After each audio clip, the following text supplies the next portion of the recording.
Before I tell you about the exact moment my family's entire fake reality collapsed, let me know where you are watching from in the comments. Thank you for being here. Please grab a warm cup of water, sit down, and listen to me tell the whole story. Welcome to the channel. My name is Claire Bennett. I am 34 years old, and I restore rare and antique books for a living. I run a custom archival and letterpress studio out of a narrow, drafty old townhouse in Providence, Rhode Island. It is quiet, incredibly solitary, and meticulous work. I spend my days repairing water-damaged leather journals from the 19th century, rebinding heavy family Bibles for strangers, and carefully gluing broken, fragile spines back together using tiny bone folders and specialized adhesives. I am completely used to fixing things that are falling apart. I spend hours looking at the damage someone else caused and figuring out how to make the foundation strong again. Maybe that is exactly why my family assumed I would always be there to fix them, too. They looked at me and saw someone whose entire purpose was to repair their messes without ever asking for credit. To understand exactly what happened last Christmas, you need to deeply understand the people who were sitting at my dining room table. My father, Walter Bennett, was a retired local contractor. He was a large, imposing man who believed that every single favor he ever did for you was a binding, lifetime investment in your complete obedience. If he spent an hour fixing a leaky pipe under your sink, you owed him your total submission and respect for the next decade. He loved to stand in the middle of a room, cross his thick arms, and say things like, "Family is about showing up." But what he really meant, what he always meant was, "Family is about people showing up for me." My mother, Diane, was a completely different kind of exhausting. She collected sympathy the exact same way some people collect vintage ornaments. Everything in her life was always a massive tragedy, and she was always the long-suffering victim who just needed a little more grace and a lot more attention from everyone around her. She was a master of the quiet sigh, the tearful phone call, the subtle implication that her life was harder than anyone else's. And then there was my younger sister, Megan. Megan had perfected the absolute art of standing just close enough to a disaster to enjoy watching it burn, without ever getting blamed for actually striking the match. She was the golden child who could do no wrong, mostly because she never took responsibility for anything long enough to be held accountable. The story my parents told the rest of the world, especially the people at my mother's large community church, was very simple and incredibly effective. It went exactly like this. Poor Claire, always overwhelmed, always needing help with the children, always one step away from a complete mental and financial breakdown. That specific version of me was incredibly useful to them. It made Walter look like a heroic, protective patriarch who was generously keeping his struggling daughter afloat, and it made Diane look like a selfless saint of a grandmother.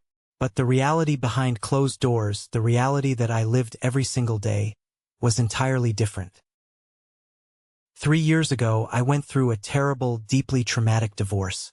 It was not a quiet, mutual separation. My ex-husband fought me on absolutely everything just to punish me for leaving. The custody battle for our 2 young children, Noah and Elsie, was brutal and completely draining. Every single meeting with my lawyer felt like walking through an emotional and financial minefield. My lawyer sat me down in his sterile office, looked at my paperwork, and warned me it would be a long, very expensive road. He told me I needed to prepare for a marathon, not a sprint. So, I put my head down and worked harder than I ever had in my entire life. I built my life back together, brick by brick, page by page. I implemented a strict budget. No flashy spending, no waste, no pretending to keep up with anyone. I relied entirely on my salary from the restoration studio to keep the lights on, buy the groceries, pay the mortgage on the townhouse, and make sure I was regularly putting money into Noah and Elsie's college fund. I learned exactly how expensive human dignity could be, and I paid the price gladly because it meant peace for my kids. What the neighbors, the extended family, and the church friends absolutely did not see was how much of my hard-earned money I had quietly pushed into my parents' and sisters' bank accounts over the last 2 years. It started shortly after my uncle passed away. My parents received a decent-sized inheritance after his funeral. It should have been a safety net for their retirement. Instead, They blew through it in a matter of months on luxury house upgrades they absolutely did not need. A new kitchen island, imported tile, a massive television. Less than a year later, Walter needed minor knee surgery. When his massive medical deductible was due, Diane called me on a Tuesday morning, sobbing hysterically into the phone. She said they were completely broke, the bank accounts were empty, and they were too embarrassed to ask the bank for a personal loan. She begged me for help. I swallowed my frustration, pulled money out of my emergency savings, and paid the hospital bill directly. Then came Megan. When Megan's husband, Ben, got passed over for a major promotion at his corporate job, their inflated lifestyle suddenly caught up with them. They had leased cars they couldn't afford and bought clothes to impress people they didn't even like. Their mortgage payment bounced. Megan called me in an absolute panic, crying that they were going to lose the house and the neighborhood would know. I floated them $1,800. They swore they would pay it back when things stabilized. They never did. In fact, they asked for another $900 the very next month. When Diane's property tax bill came up short one spring, I covered it. When my nephew needed a deposit for his braces because their dental insurance had a massive gap, guess who wired the money? Me. Every single time. It was always framed as a temporary, desperate crisis. And then, a month later, they would treat me like it had never happened. They would go back to making sly comments about my modest house or my generic brand groceries. By the time last Christmas rolled around, I had a hidden spreadsheet on my laptop labeled Family Transfers. I didn't create it out of malice. I created it out of pure self-defense. I got so incredibly tired of being gaslit about what I had and had not done for them. I logged the exact dates, the specific amounts, the pathetic excuses they gave me, and the empty promises of repayment. That brings us directly to Christmas Eve. Diane had strongly insisted we all celebrate at my place. She called me a week prior and claimed my studio home felt so much more festive and intimate for the holidays. Translated, that simply meant she did not want to cook a massive holiday meal or spend hours cleaning her own house. She showed up an hour late, bursting through the front door carrying a cheap plastic tray of store-bought cookies, expecting everyone to praise her contribution like it was a grand, generous offering. Megan arrived shortly after with Ben and her son.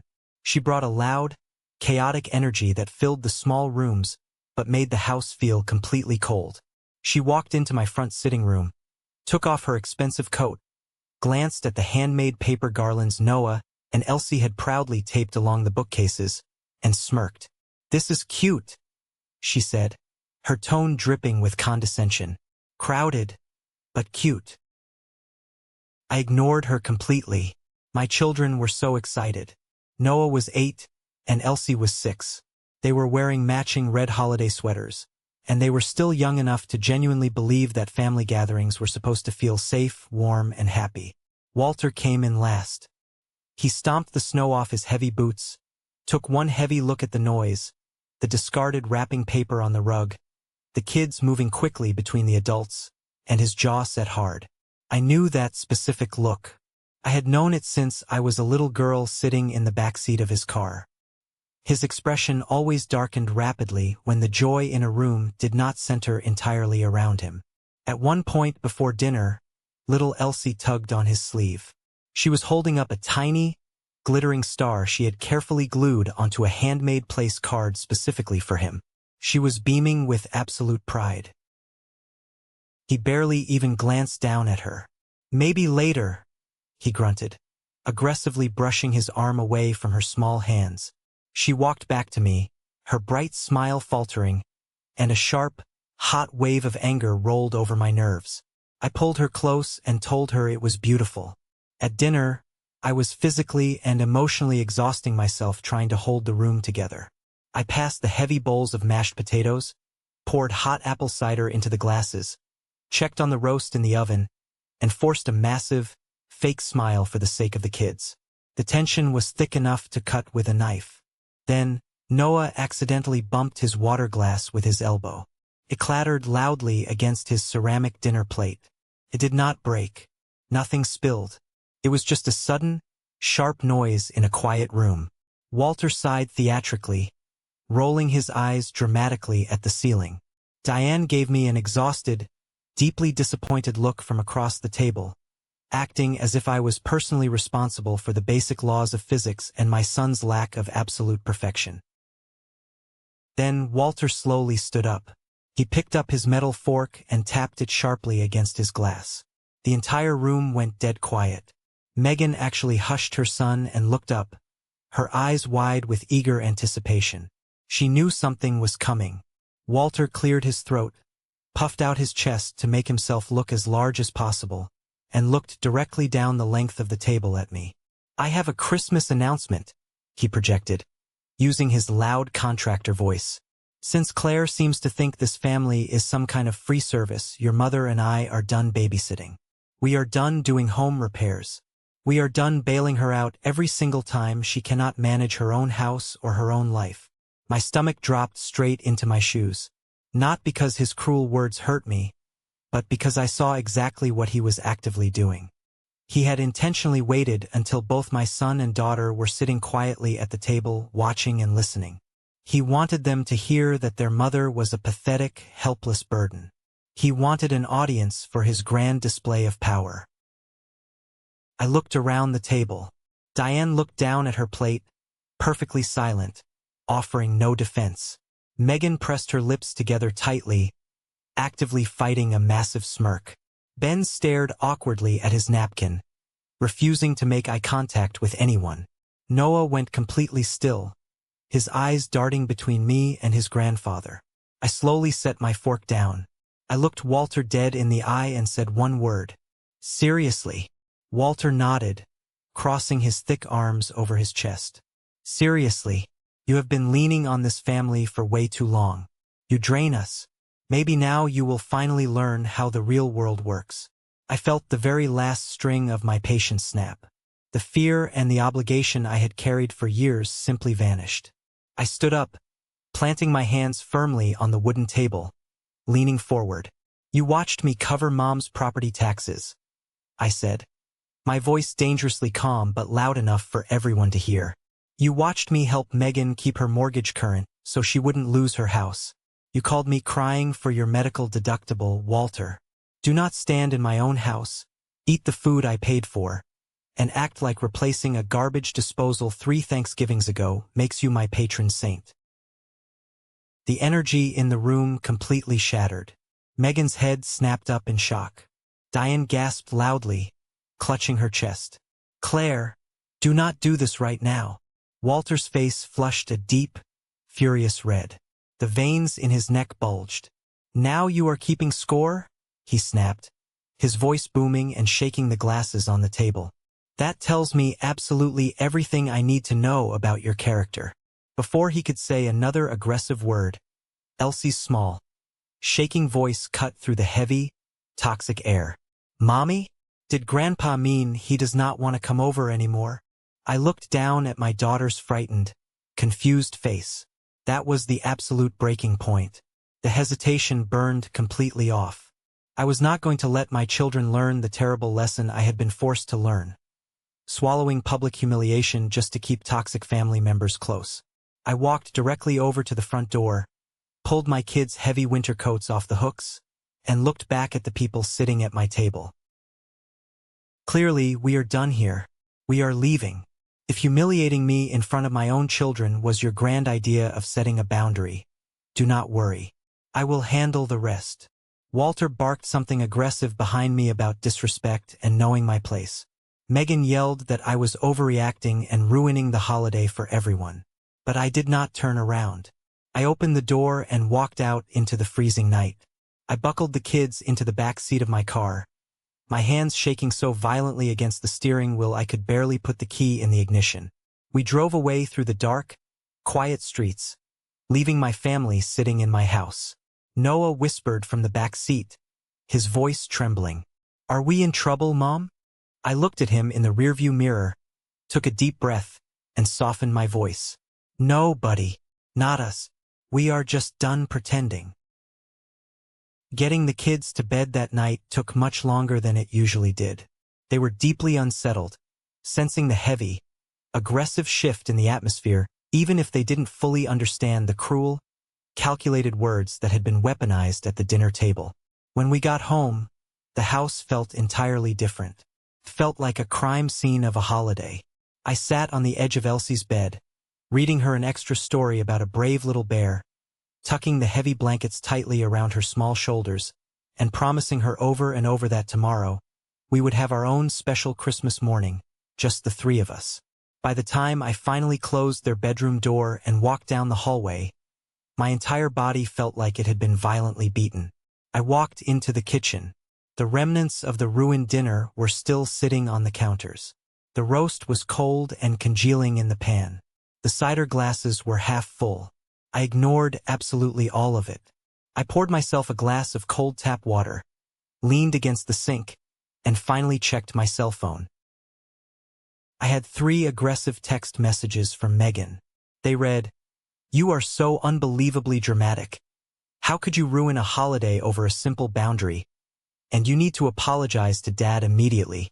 There was one single missed call from Diane. Nothing from Walter. I put the phone on silent, turned off the kitchen lights, crawled into my bed, and stared at the dark ceiling.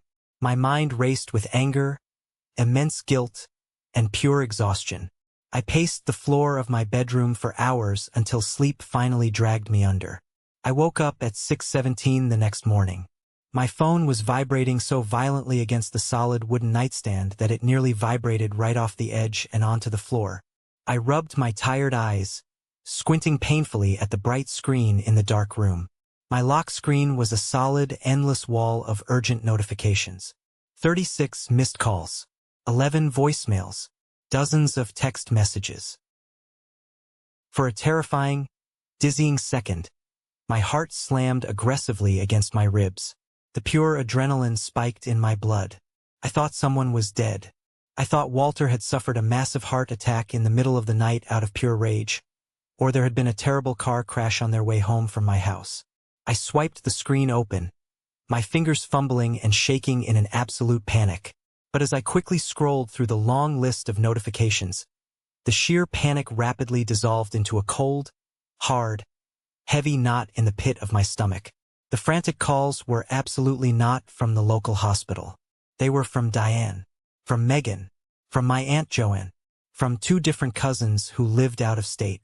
Even an old family friend, Susan from the church, who had absolutely no business having my personal cell phone number, had tried to call me twice. In my specific family dynamic, that exact pattern of frantic, wide-scale communication only meant one thing. Somebody had already turned the narrative into a massive public event. The spin machine was working overtime. I opened my text messages first, bracing myself for the impact. "Call your mother right now. She is devastated. Claire, what on earth did you say to your father? He is furious. Take down whatever you posted immediately. You are ruining the family reputation. How could you do this to them on Christmas of all days?" My jaw clenched so hard my back teeth actually ached. I hadn't posted anything on social media. I had been asleep, which meant Diane had. I quickly opened the Facebook app. Sure enough, right at the very top of my news feed was a long, dramatic post from Diane. The timestamp showed it was published at 1:12 a.m. while I was fast asleep. She had attached a carefully cropped, beautiful, warm photo of my dining room table from earlier in the evening, taken right before the screaming started. The candles were glowing softly, the plates looked perfect and inviting, and Noah and Elsie were blurred happily in the background. It looked like a magazine cover for the perfect family holiday. The caption she wrote above it made my blood run entirely cold. It read, "Some people only know how to take and take from family until the exact moment loving, healthy boundaries are finally set. This has been the absolute hardest Christmas of my entire life. My heart is completely broken. But sometimes, protecting your peace and your marriage costs you a daughter's anger. Walter and I are leaning on our faith tonight, praying for healing and understanding." Beneath her masterful, incredibly manipulative performance, the comments were already piling up by the dozens. Women from her church group, extended family members, and old neighbors were leaving praying hands emojis and long paragraphs of absolute support. "Praying for you and Walter, Diane. Boundaries matter so much in these difficult times. Grandparents are not free labor. Kids today are so unbelievably entitled and selfish. It is so deeply sad when grown daughters do not appreciate the endless, exhausting sacrifices their parents make for them. And right in the middle of it all, a highly visible comment from my sister, Megan. So incredibly proud of you and Dad for finally speaking up and protecting yourselves from the constant draining. We love you. I sat on the edge of my bed, staring at the glowing screen for a full 60 seconds. I could not move.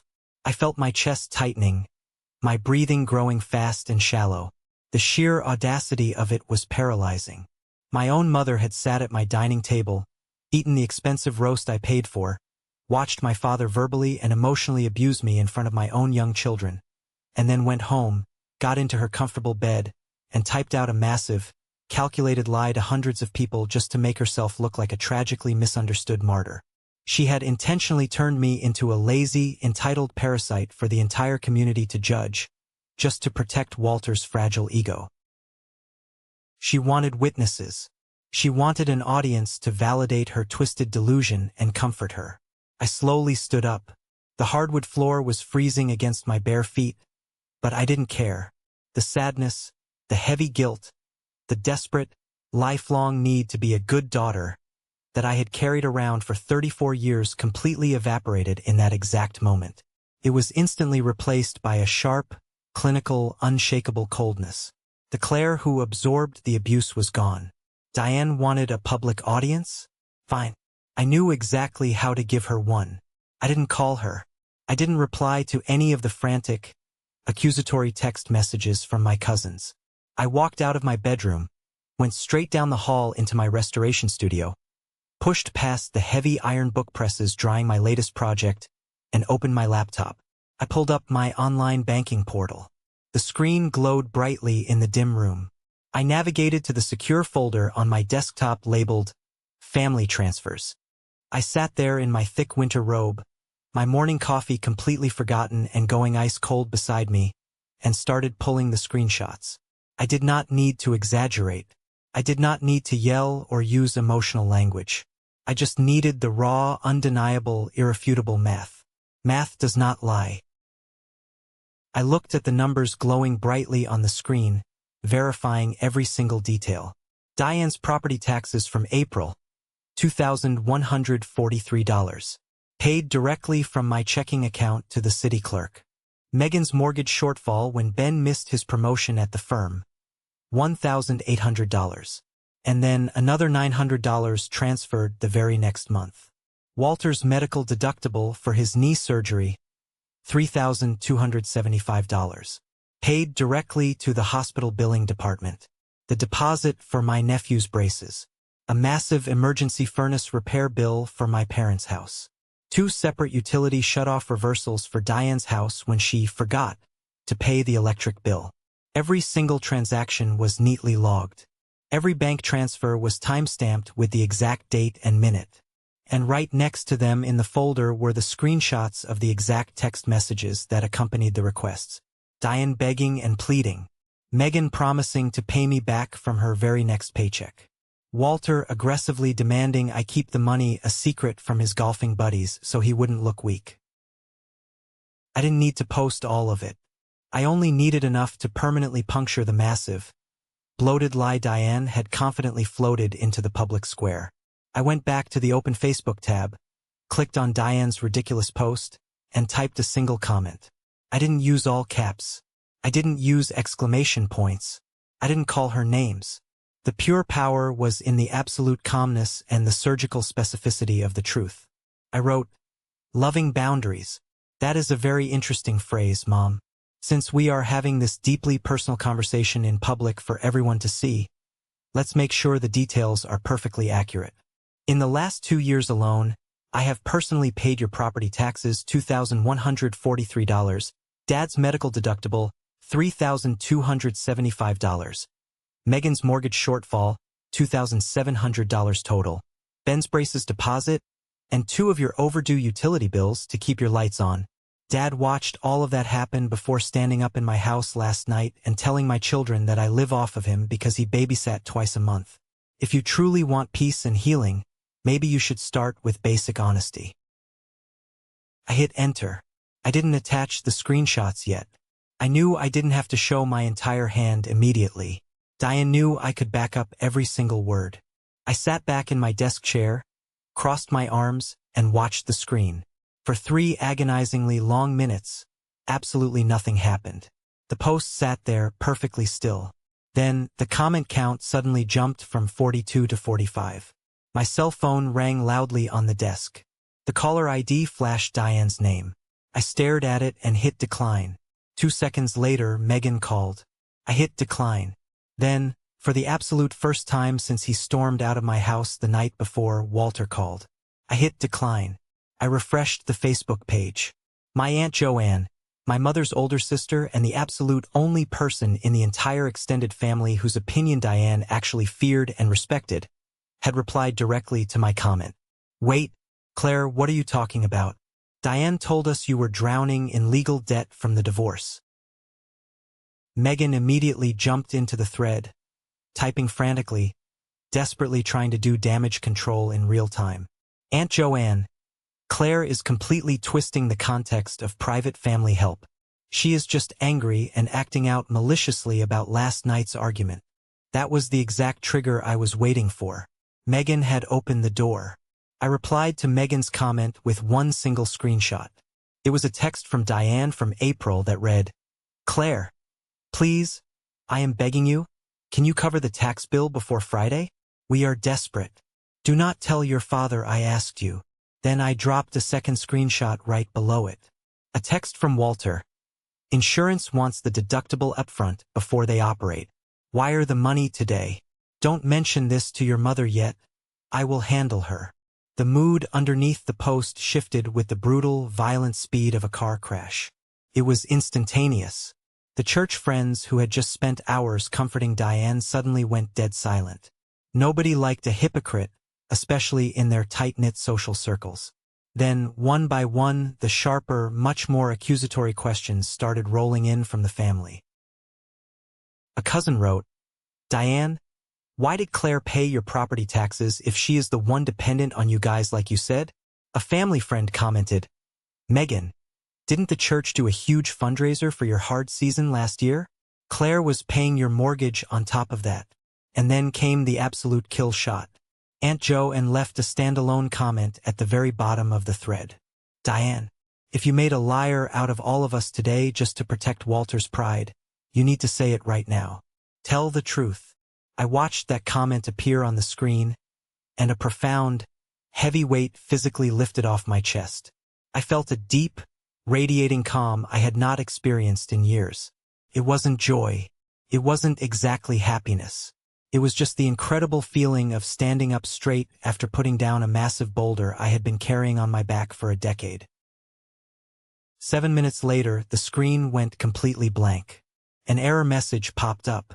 Diane had panicked, realized she was trapped, and deleted the entire post. But it was way too late. The internet is forever. The screenshots were already moving rapidly through the family group chats.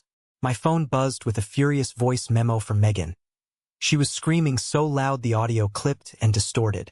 Walter left a seething voicemail calling me a vicious, ungrateful brat who is dead to me. Diane texted a single, pathetic sentence. You could have handled this privately. I actually laughed out loud in my empty kitchen. Public humiliation at my Christmas dinner table in front of my children was perfectly fine for them, but one factual, mathematically correct correction on the internet was suddenly a massive violation of privacy. By noon, the tide had completely turned. Relatives were calling me not to scold me, but to ask if I was okay. My cousin Natalie texted, I always thought something was weird about how your parents talked about you. I am so sorry. Even Megan's husband, Ben, sent me a private message. It just said, I am so sorry, Claire. I swear to you, I didn't know it was your money. That was the first real crack in the foundation. The grand performance of the Bennett family had always depended entirely on my absolute silence. The minute I stopped protecting them, They were exposed to the harsh light of reality. And they looked exactly like what they were. The following days were absolutely not like a dramatic movie montage. There was no grand epiphany where my parents suddenly saw the error of their ways, rushed to my front door, and collapsed in tears of sincere remorse. Toxic family systems simply do not work like that. When confronted with undeniable truth, they double down on the delusion. Diane spent the entire week calling relatives, crying hysterically on the phone, claiming I had weaponized money and was keeping score against normal acts of parental love. Walter went to the local hardware store, found his old contractor buddies, and told them I was mentally unstable, deeply bitter about my divorce and custody arrangement, and actively trying to keep him away from his beloved grandchildren out of pure, unadulterated spite.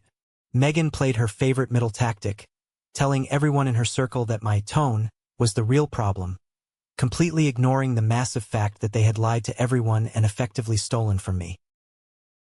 But they had a massive, insurmountable problem. They couldn't talk their way out of this time.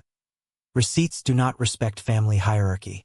I didn't waste a single second of my time arguing with their pathetic smear campaign. I was far too busy doing something much more important.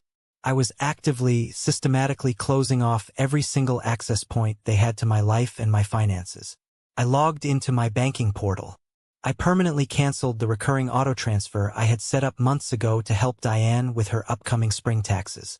I logged into the commercial account at the local hardware store and permanently removed my credit card, the card Walter still occasionally used to buy materials for his own house projects, assuming I would just quietly pay the statement at the end of the month to avoid an ugly fight. I blocked Megan's cell phone number entirely, permanently cutting off the weekly text messages that almost always ended with her asking for a quick $50 for groceries or gas. I redirected all of that freed up money back into my high-yield savings account, back into my salary pool, and back into Noah and Elsie's college fund, where it truly belonged all along. When I sat the kids down in the living room to explain why we wouldn't be seeing Grandpa and Grandma for a while, I kept the language as simple and gentle as possible. Noah nodded slowly, his young eyes holding a serious, deep understanding that broke my heart a little. Elsie looked up at me, her lower lip trembling, and asked, "Mommy, did I do something bad with the place card? Is that why Grandpa is mad?" I got down on the floor, pulled her tightly into my lap, and hugged her until she stopped shaking. "No, baby, you did absolutely nothing wrong. Sometimes grown-ups act badly because nobody ever taught them how to be kind or how to tell the truth." A week after Christmas, Walter, Diane, and Megan realized their back-channel gossiping and manipulation wasn't working anymore. The extended family wasn't taking their side. Ben had completely separated his finances from Megan after realizing she had lied to him about where the bailout money was coming from. Walter was catching dirty, knowing looks at his local diner from men he used to command respect from. They were rapidly losing their grip on their carefully crafted reality. So they aggressively demanded an in-person meeting. They wanted to meet at a neutral, brightly lit diner off Route 1. I agreed to go, mostly because I needed to look them in the eye one last time in broad daylight to be absolutely sure there was nothing left to save. I walked into the diner wearing my heavy winter coat, dark jeans, and boots. The smell of stale coffee and fried grease hung in the air. Walter was already sitting in the vinyl corner booth, his face red and puffy, a cup of black coffee in front of him.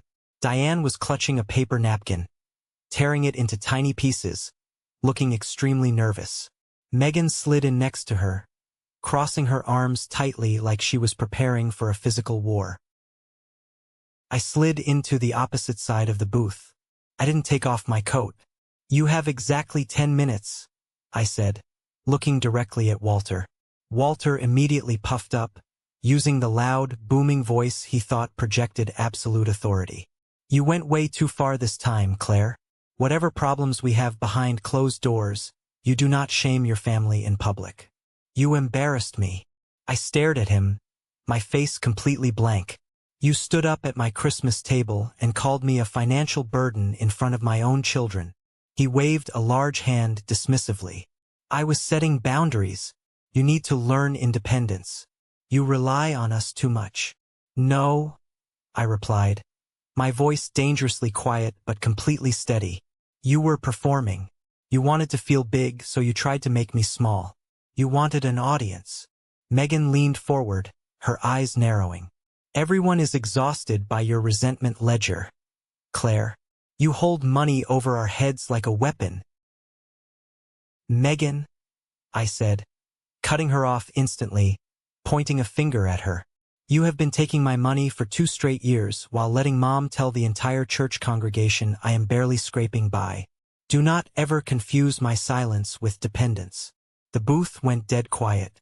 The waitress walked by and quickly hurried away. Walter let out a short, ugly, condescending laugh. There it is. You always were exactly like your mother. You keep score. You hold grudges. You make every piece of kindness transactional.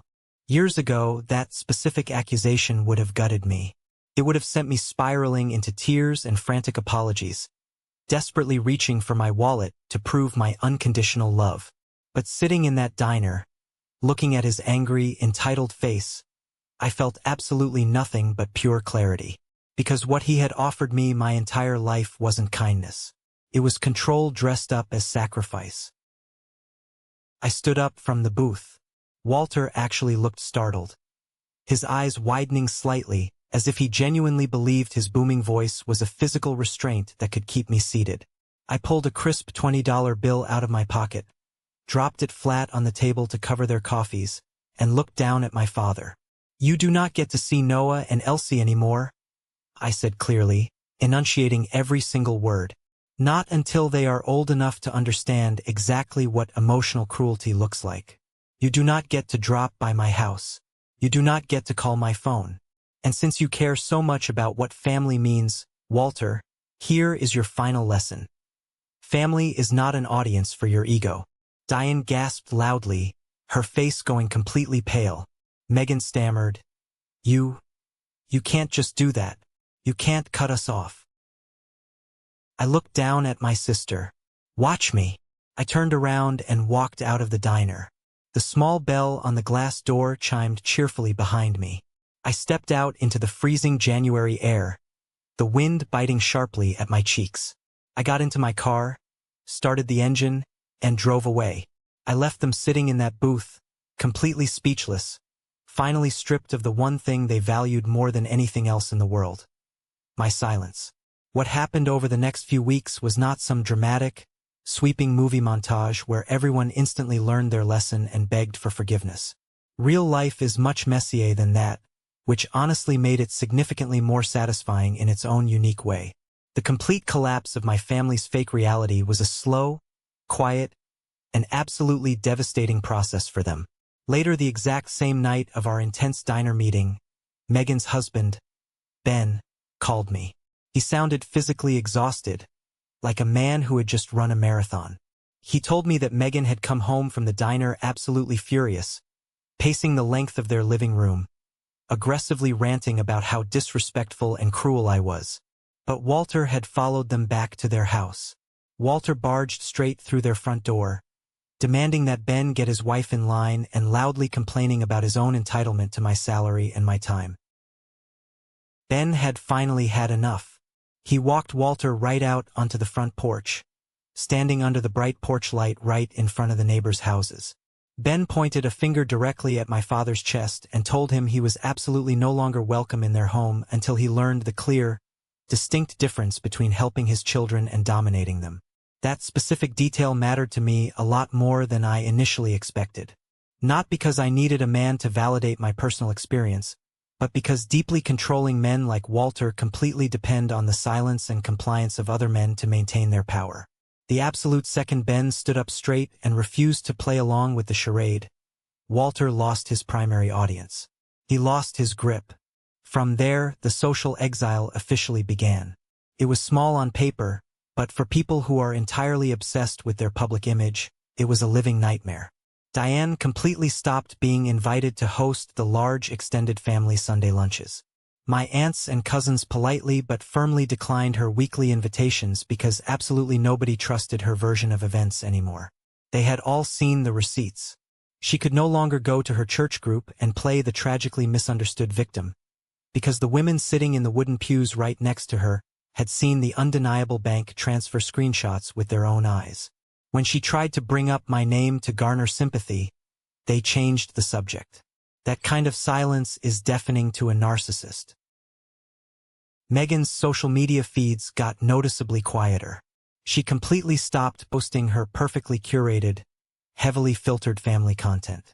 She simply could not post beautiful, fake holiday traditions without people in the comments remembering exactly what had actually happened and who had really paid for her lavish lifestyle. Her husband's missed promotion no longer seemed like an excuse for her to act superior. As for Walter, the loud, booming man who loved absolutely nothing more than being consulted as the ultimate authority on everything, he stopped getting phone calls. His old contractor buddies stopped asking him for practical advice on their home projects. They had seen the absolute truth. One of his oldest friends, a guy who had known him for 30 years, actually cornered him at the local hardware store. He looked Walter straight in the face and told him that a real man does not brag about his immense pride while his daughter secretly pays his medical bills. That kind of public exile is an incredibly heavy weight to carry. Still, Walter did not apologize to me. He doubled down aggressively.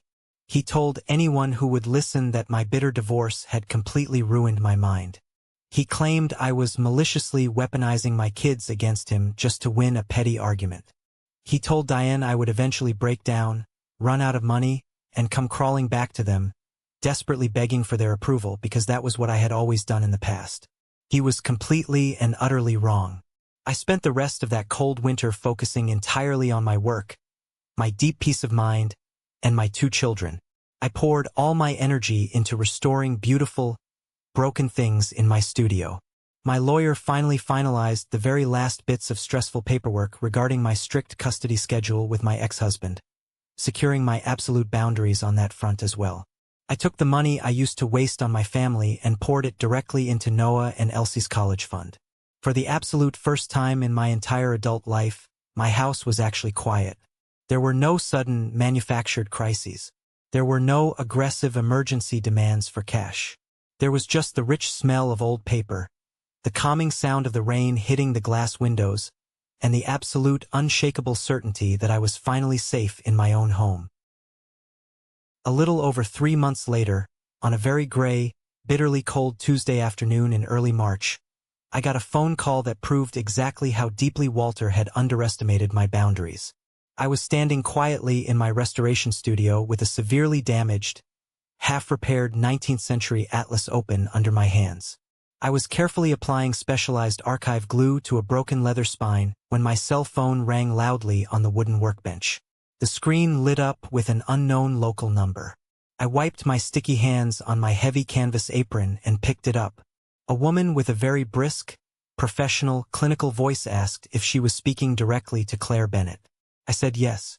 She officially identified herself as a charge nurse working at a major hospital over in Cranston. She took a breath and told me that Walter Bennett had been brought into the emergency room by ambulance 2 hours earlier. He had suffered what she described as a serious but highly survivable stroke. Because Diane had listed me as the primary emergency contact years and years earlier, back when I handled absolutely everything for them, and had apparently never bothered to update her official paperwork, my name was still the very first one to pop up in the hospital computer system. I stood there in the perfectly quiet studio. I looked down at the old, worn wood boards of the floor. I listened silently while the nurse efficiently and rapidly explained the immediate medical need for overnight observation, the potential long timeline for physical rehab, and the strict necessity of family notification. I did not panic. I did not drop the phone in shock. I did not start crying. I just took a slow, deep, measured breath. I thanked the nurse politely for her time, clearly told her that my mother Diane should be the primary contact moving forward, gave her Diane's direct cell phone number, and hung up the phone. I stood completely still for a very long minute. No matter how thoroughly and completely done you are with an abusive parent, there are some phone calls your physical body still receives like a sudden, violent change in the weather. A cold, sharp chill ran down my arms. 5 minutes later, my phone buzzed on the bench. It was a text message from Megan. It read, "Dad had a stroke. Please do not make this harder than it is. We are at Cranston Hospital. Look closely at those words. She did not say, "Please come, we need you." She did not say, "We are so sorry."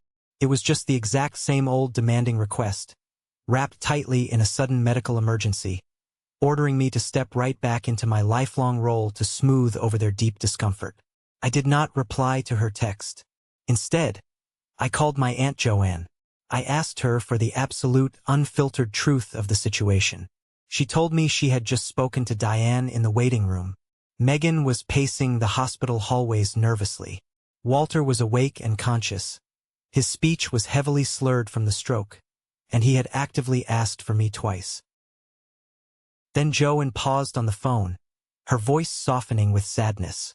"Asked is probably way too generous a word, Claire. He demanded you. He got incredibly angry when the nurse told him you weren't there yet. He is terrified, yes, but he is still Walter. He hasn't changed." I thanked Joanne sincerely and ended the call. I sat down heavily on the floor of my workroom. I looked closely at the grain in the wood while Noah and Elsie colored happily at their small craft table in the corner of the room. They were completely safe. They were completely unaware of the massive, toxic undertow trying one more time to violently drag their mother back out to sea. This is the exact part of the story where Hollywood movies usually force a clean, tidy, heartwarming moral lesson on the audience. The estranged, angry daughter hears her abusive father is suddenly weak and lying in a stark hospital bed. The daughter suddenly remembers he is only human and that life is incredibly short. The daughter rushes into the hospital waiting room, tears streaming down her face. The father sees the profound error of his ways. They hug tightly, and all the terrible years of severe financial and emotional abuse are instantly forgiven and erased by the glowing monitors of the ICU. I need you to listen to me and know that real life did not do that for me. What I felt sitting on that studio floor was absolutely not a petty desire for revenge. It was the crushing, suffocating weight of every single time I had completely abandoned my own dignity just so Walter and Diane could keep their fragile, bloated egos perfectly intact. I vividly thought about Walter standing aggressively at my Christmas table, loudly announcing I was a worthless burden. I thought about Elsie's tiny, shaking voice asking if Grandpa didn't want to come anymore. I thought about the sheer, unadulterated audacity of that diner meeting. People love to romanticize sickness. Society acts as if physical frailty automatically creates deep, sincere moral remorse. Let me tell you a hard truth. It doesn't. Sometimes, severe sickness only removes the physical energy for the grand performance, leaving the exact same entitled, toxic person aggressively demanding access to your life without offering a single ounce of accountability. 2 full days later, after carefully arranging and paying for a trusted babysitter to watch Noah and Elsie, I drove my car to the Cranston Hospital. I did not go because I had suddenly changed my mind. I did not go out of guilt. I went because I wanted to be absolutely 100% certain that my final decision was made in the clear, sharp light of day. I did not want to look back in 10 or 20 years and wonder if I had acted purely out of temporary anger. I needed to look the situation directly in the eye and see it for exactly what it was. Walter had been officially moved from the chaotic emergency room up to the quieter ICU step-down unit. The long, bright hallways smelled sharply of strong antiseptic and stale coffee. When I slowly turned the corner into the designated waiting area, Diane saw me immediately. She stood up from the vinyl chair so quickly I thought she might actually faint right there on the linoleum floor. She looked 10 years older, completely drained. Her eyes filled with heavy tears instantly. "Claire," she breathed, reaching her arms out as if the sound of my name alone should instantly erase the past 4 months of absolute hell she put me through. I kept my physical distance. I did not step toward her. I looked at her directly and asked one single, clear question. "Did he apologize?" Diane slowly lowered her hand. She looked completely stricken, her eyes darting nervously away from mine. That was all the answer I needed. "He wants to see the kids, Claire," she whispered desperately, completely ignoring my very direct question. "He is asking for Noah and Elsie." "No," I said firmly, my voice leaving absolutely zero room for negotiation. She started crying deeply then, using the heavy, theatrical, loud sobs she usually strictly reserved for manipulating her church friends. Life is so incredibly short, Claire. Families regret things when it is too late. Walter is scared. He is so scared. He didn't mean so much of what he said at Christmas. You have to be the bigger person here. You have to forgive. I listened quietly to her desperate excuses. I looked hard at the woman who had happily and maliciously tried to destroy my personal reputation on the internet just to protect a man who bullied her daily. I felt a profound, heavy wave of pity wash over me. She had spent her entire adult life meticulously building her marriage around making Walter's unpredictable emotional, whether everybody else's direct problem. And now, even a massive medical catastrophe couldn't buy back what his vicious, stubborn pride had permanently cost him. "Mom," I said, keeping my voice incredibly steady and calm. Fear of physical consequences is not the same thing as feeling genuine regret for causing harm. Diane covered her mouth with both hands, stifling a loud sob. I walked right past her, down the short, brightly lit hallway, and stopped directly outside Walter's private hospital room. A large, thick glass window looked directly into the clinical space. I stood still at the glass and looked closely at him. He was awake. He looked very gray-faced, noticeably smaller and deflated in the stark white hospital bed. One side of his mouth was slightly altered and drooping from the stroke. The heavy medical machinery surrounding him, beeping rhythmically, made the entire scene feel both deeply tragic and oddly, completely impersonal. His eyes slowly moved toward the door. They found me standing quietly behind the thick glass. Even then, even incredibly weak, attached to 4 tubes, wearing a hospital gown, and completely stripped of his booming, intimidating contractor voice, I saw it. I saw the immediate flash of deep, familiar anger before I saw any trace of shame or regret. He was absolutely furious that I was standing safely on the other side of the glass, completely out of his immediate control. He lifted one heavy, shaking hand slightly off the thin hospital blanket, aggressively beckoning me to come inside the room. It was absolutely not a request. It was a firm command. I did not move a single inch. I stood there, meeting his angry gaze right through the thick glass, long enough for him to see me perfectly clearly. Long enough for him to fully understand that my physical distance was a deliberate, permanent choice, not a temporary accident. I was not a scared, obedient little girl anymore. I was a strong mother aggressively protecting her peace. And then, I calmly turned around. Diane said my name one more time from down the hall, sharp with complete disbelief. Megan stepped out of the waiting room, staring at me with her mouth open like I had just broken some sacred, unbreakable rule of the universe. Maybe I had. Maybe the unspoken, sacred rule in the Bennett family had always been that Claire absorbs the heavy hits. Claire explains away the abuse. Claire quietly opens her wallet to fix the mistakes. Claire always returns when summoned. Not anymore. I walked swiftly out of the hospital, pushed aggressively through the heavy sliding glass doors into the crisp, cold air, got into my car, and finally cried. I gripped the leather steering wheel and cried so hard my chest physically ached. I had to sit there and wait 10 full minutes before my vision cleared enough to safely drive. I was absolutely not crying because I thought I had made the wrong decision. I was crying because I finally realized that sometimes the absolute right decision is still filled with a massive, crushing amount of grief. I was mourning the loving, supportive father I truly deserved, the one I was absolutely never going to get.